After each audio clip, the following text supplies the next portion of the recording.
তাহলে আপনারা কি আইছেন ইন্টারভিউ দিতে? জি ভাই, আমরা আসছি ইন্টারভিউ দিতে। জি ভাই, আমরা আসছি আজকে ইন্টারভিউ দেওয়ার জন্য।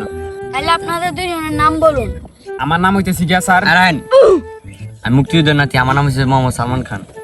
আর আমার নাম হইতেছে মোহাম্মদ ইমন জিহাদি। ভাই নাতি আইছি। রে দেখতাছি। তাহলে আপনার যোগ্যতা সম্পর্কে কিছু প্রশ্ন করবো। আচ্ছা স্যার, তাহলে আপনি কিছু প্রশ্ন করেন, আমরা উত্তর আরে দিই। প্রশ্ন করবো মানে মিয়া, আপনি কি কন? আমি মুক্তিযুদ্ধের নাতি। ভাই এটা তো মুক্তিযোদ্ধার নাতি, সাবধানে কথা করতে গে। রে বুঝতেছি রে। তাহলে আপনাদের প্রশ্ন করি। আচ্ছা স্যার, তাহলে আপনি প্রশ্ন করেন। আচ্ছা স্যার, আপনি প্রশ্ন শুরু করেন। বলুন তো ইমন জিহাদি, আপনার মাথায় কয়টা চুল আছে? এটা কেমন কথা হইলেন স্যার?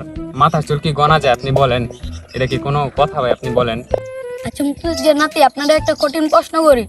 বলেন তো, মাছ পানিতে হাঁটে নাকি রাস্তায় হাঁটে? অবশ্যই স্যার, মাছ তো মাটিতে চলে। এই তো একদম সঠিক উত্তর। ভাই পর্বে ফোন দিছে, যাইতেই কোন দিন গেঙ্গাল মাঝে আরে না যাইস না। যাইতেই ভাই।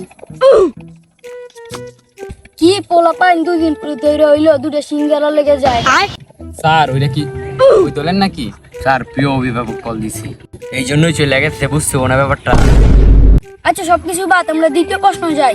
ইমন জিহাদি, লাস্ট প্রশ্ন আপনার। যদি আপনি এই প্রশ্ন উত্তর দিতে পারেন, আপনি চাকরি পেয়ে যাবেন। আচ্ছা ইমন জিহাদি, বলেন তো একটা সমুদ্রে কয়টি মাছ থাকে? স্যার আমি এটা কিভাবে বলবো? স্যার বলেন, এটা কি সম্ভব কোনোভাবে? একটা সমুদ্রেতে কতগুলা মাছ থাকে, এটা আমি স্যার কিভাবে বলবো? মানে আমি বুঝতেছি না স্যার। মুক্তিযুদ্ধের নাতে আপনাকে একটা প্রশ্ন করি।